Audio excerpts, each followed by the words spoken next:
দেশে মানুষ থাকতে হবে। আপনারা কি মানুষ ছাড়া রাজনীতি করবেন? দেশে মানুষ দরকার নেই আপনাদের? সবাইকে বেকার করে রাজনীতি করবেন? মানে যত বেকার হবে তত আপনাদের পিছনে লাইন ধরে স্লোগান করবে, এটা চান আপনারা? লক্ষ লক্ষ লোক বেকার হয়ে গেছে। এই লক্ষ লক্ষ লোক বেকার হওয়াতে বাংলাদেশে এখন আপনাদের ছিনতাই বেড়ে গেছে, সন্ত্রাসী বেড়ে গেছে। এই যদি আমার ইন্ডাস্ট্রি এখানে বন্ধ হয়ে যায়, এই 12,000 লোকের কত লোক এখানে সন্ত্রাসী হয়ে যাবে কল্পনা করতে পারবেন না।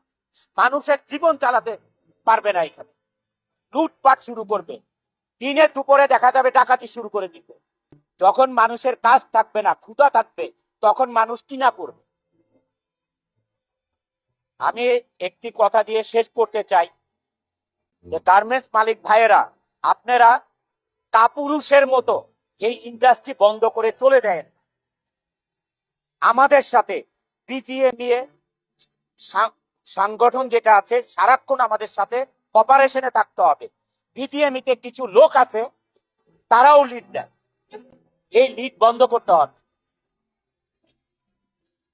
বিজিএমইতে 98% যদি ভালো লোক থাকে, 2% লোক আছে এই শ্রমিক লিডারদের সাথে বিষয় লিড দেওয়ার চেষ্টা করে,